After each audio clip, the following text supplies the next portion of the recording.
Pump কিন্তু বন্ধ, কিন্তু এখানে টাঙ্কির সিরিয়াল কিন্তু অভাব নাই।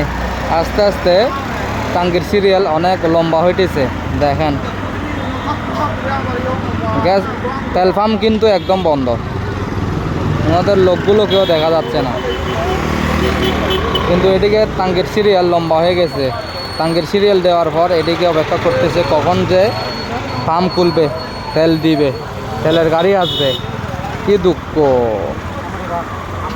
আসলে তেলের সংকটটা সহজে এড়ানো যাবে না, কেননা এদের অনেকেই কিন্তু এখন ব্যবসা করতেছে,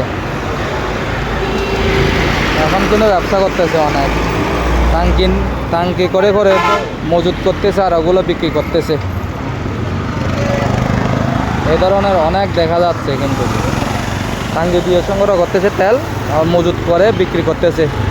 কিন্তু এখানে বিক্রি করতেছে না, ভিতরের সাইডে নাকি যেখানে দোরাসোনার বাইরে ওখানে বিক্রি করতেছে বলে শোনা যাচ্ছে।